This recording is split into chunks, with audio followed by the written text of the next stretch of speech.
Kata Imam Syafi'i, kalau kamu dinasihati orang dalam kesunyian, ketahuilah dia benar-benar sedang menasihatimu. Tapi kalau ada orang menasihatimu di depan orang banyak, ketahuilah dia lagi menjatuhkanmu. Penting ini, penting. Maka kalau menasihati, apalagi pasangan kita, ya tidak perlulah dijadikan status, tidak perlulah. Ini kan Curhat fenomena zaman now ya. Ini bukan mengingatkan, ini justru lagi membuka aib keluarga kita di halayak. Kayak keliru. Tolong kebiasaan seperti ini harus kita stop gitu.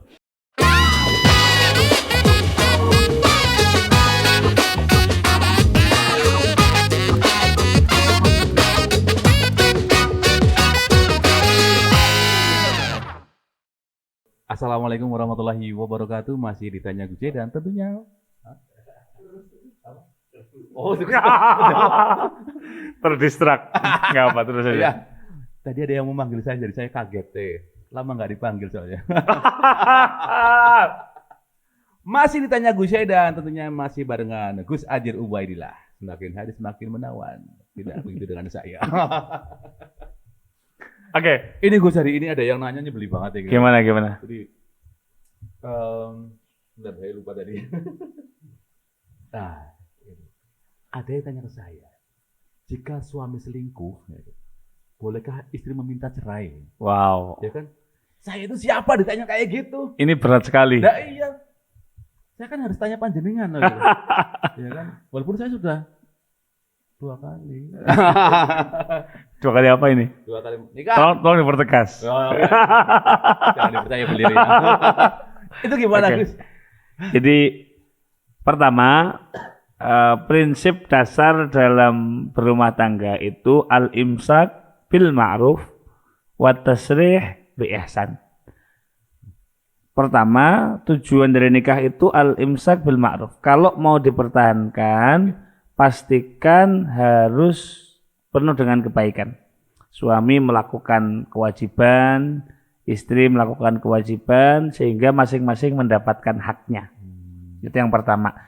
Yang kedua, wat tasrih bil ihsan. Kalau memang tidak bisa dipertahankan, maka akhiri dengan baik-baik.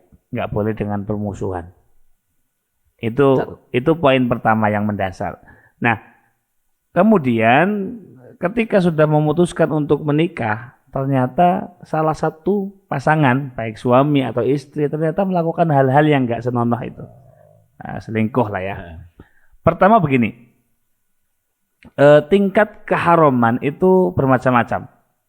Jadi selingkuh ini kan bahasa yang ambigu. Kan nggak mungkin langsung dari chattingan, kemudian saling berbalas pesan, kemudian saling berbalas komentar, kemudian ketemuan dan sebagainya. Ini semua prosesnya, mulai chattingan sampai naudzubillah terjadi hal-hal yang nggak diinginkan itu, semua dapat stempel haram. Dan pasti keharamannya berbeda lah ya. Kalau sekitar chatting sama sampai jalan bareng, naudzubillah sampai melakukan ini sama-sama haram, tetapi tingkat keharamannya pasti berbeda.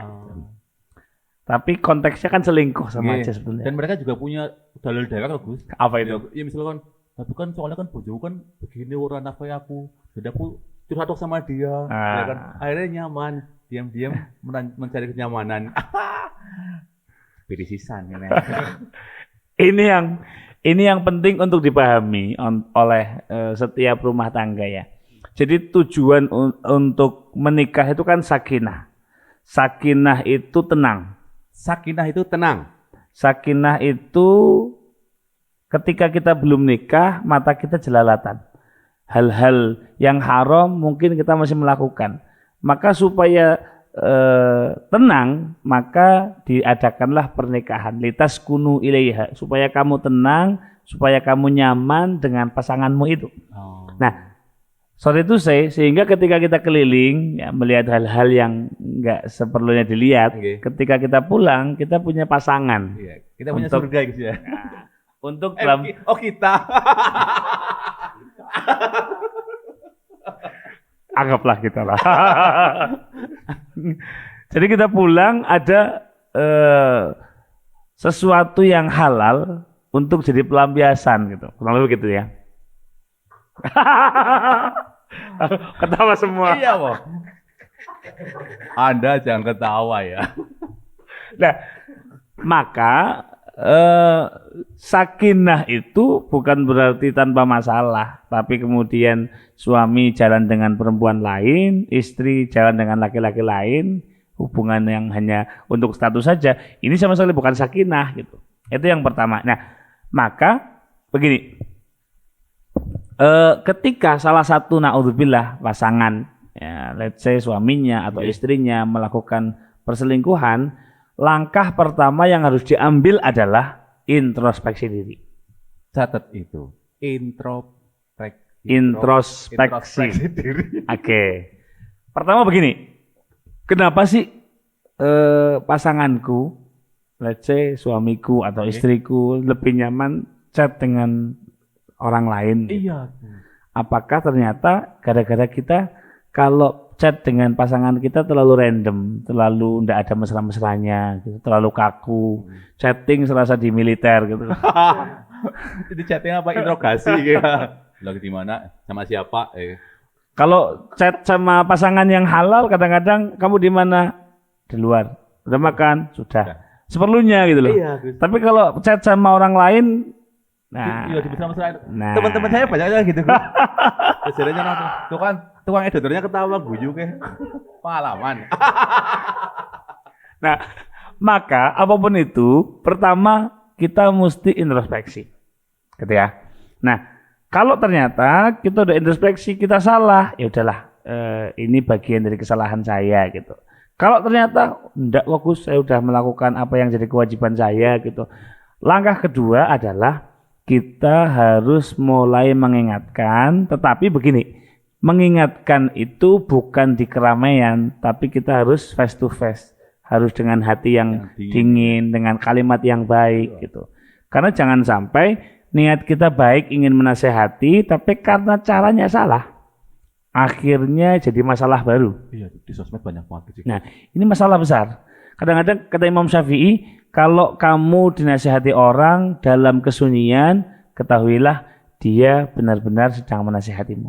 Tapi kalau ada orang menasihatimu di depan orang banyak, ketahuilah dia lagi menjatuhkanmu. Penting ini, penting.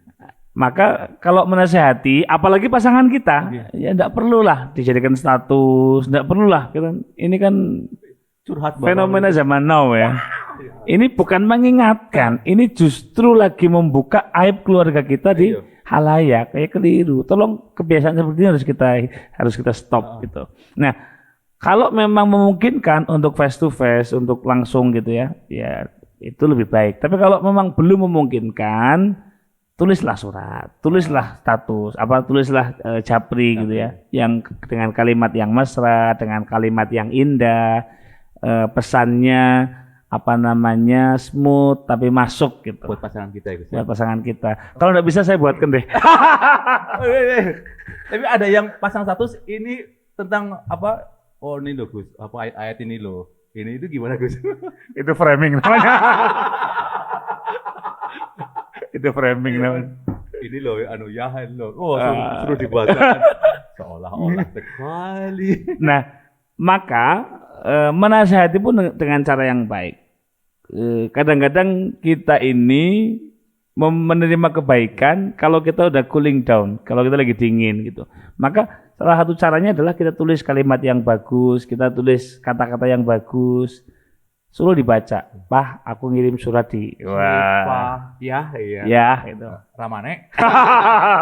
Terus kalau pasang kita gara-gara selingkuh itu minta saya gimana? Nah, nanti dulu. Oh, nanti. Ketika kemudian ini sudah dilakukan, introspeksi sudah, memperbaiki diri sudah, menasehati dengan baik-baik sudah, ternyata nggak ada perubahan. Nah, itu. Ternyata tambah dadi. Nah, maka ketika al-imsak bil ma'ruf, menahan dengan penuh konsekuensi, dengan penuh kebaikan sudah tidak mungkin diambil, maka tinggal fatasrih bil ihsan. Maka ya harus diakhiri, itu pun dengan cara yang baik. Karena begini, jangan sampai naudzubillah anak-anak kemudian melihat orang tuanya berselingkuh.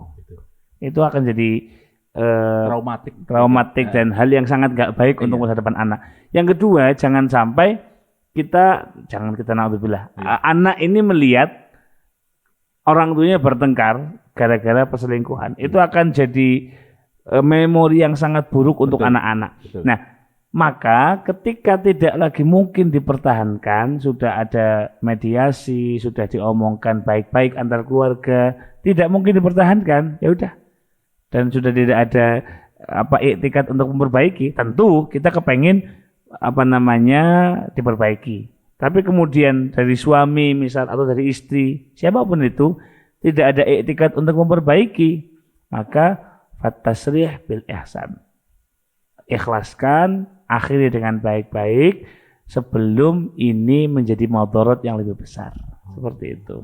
Dan dengan berakhirnya hubungan suami istri kan bukan berarti berakhir sebagai saudara kan? Iya, betul. Tetap ketika ketemu, apalagi dengan keluarga besar, kita biasa aja saling menyapa dengan baik gitu.